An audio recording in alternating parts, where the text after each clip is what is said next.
Rainbow. कभी कभी ना सबसे बड़ी सीख सबसे सीधी सादी कहानियों में छिपी होती है। आज हम एक ऐसी ही कहानी सुनेंगे, दयालुता के एक छोटे से मिट्टी के बर्तन की कहानी। तो चलिए इस दिल को छू लेने वाले सफर पर चलते हैं।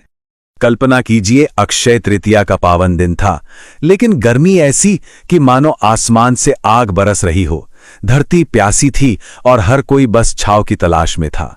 ठीक इसी तपते हुए माहौल में हमारी कहानी शुरू होती है।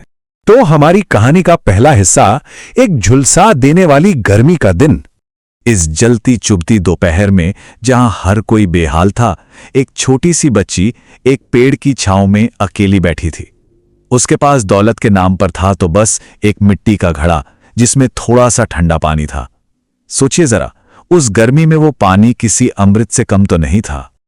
और तभी उस शांत सी दोपहर में कुछ ऐसा होता है जो सब कुछ बदल देता है। कहानी का दूसरा हिस्सा है दयालुता का एक छोटा सा प्यारा सा काम। तभी दूर से एक परछाई पास आती दिखी, एक थका हुआ मुसाफिर जिसका हर कदम उसकी थकान की गवाही दे रहा था। उसके सूखे होंठ और झुकी हुई कमर बता रही थीं कि वो मीलों से प्यासा चला रहा है। बच्ची ने उस थके हुए अजनबी को देखा और उसके मन में करुणा सी जागी। उसने मुस्कुराकर अपना घड़ा आगे बढ़ाया और बहुत ही मीठी आवाज में कहा, बाबा पानी पी लीजिए। उसकी आवाज में कोई दिखावा नहीं था, बस सच्ची सेवा की भावना थी। मुसाफिर ने जैसे ही पानी पिया, ऐसा लगा मानो उसके मुरझाए हुए चेहरे पर जान आ गई।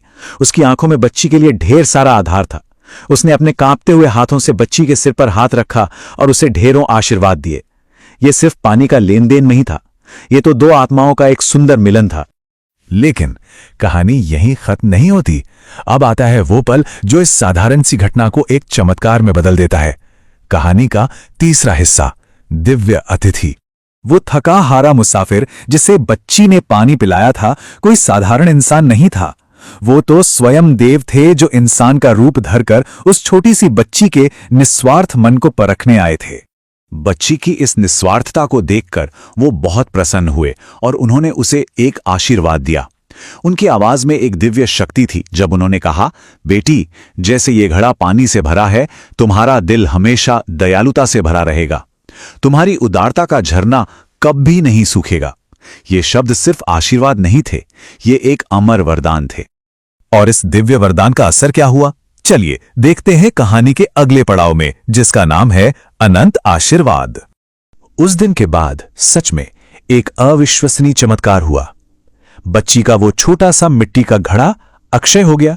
वो जितना भी पानी उससे निकालती, वो जादुई तरीके से फिर से लबालब भर जाता था, कभी खाली ही नहीं होता था। अब उस छोटे से घड़े से सिर्फ एक यात्री की नहीं, बल्कि पूरे गांव की प्यास बुझने लगी। बच्ची की दयालुता की एक बूंद अब एक अनंत नदी बन चुकी थी जो सबको जीवन दे रही थी। ये कहानी हमें जिंदगी की एक बहुत ही गहरी सच्चाई सिखाती है, और वही है हमारी कहानी का आखिरी अध्याय, दयालुता ही सच्ची दौलत है। जरा सोचिए, असली दौलत क्या है? क्या वो जिसे हम तिजोरियों में बंद करके रखते हैं, या कुछ और जो उससे भी कहीं ज्यादा कीमती है? देखिए, इस कहानी का संदेश शीशे की तरह साफ है। असली धन सोना चांदी नहीं, बल्कि हमारे दिलों में बसी हुई दयालुता है। यह दुनिया का वो एकमात्र खजाना है जो जितना बांटो उतना ही बढ़ता है। तो याद रखिए, अक्षय तृतीया का मतलब ही है जिसका कभी क्षय न हो। इस दिन किया गया दयालुता का एक छोटा सा काम भी एक अनंत आशीर्वाद बन सकता है।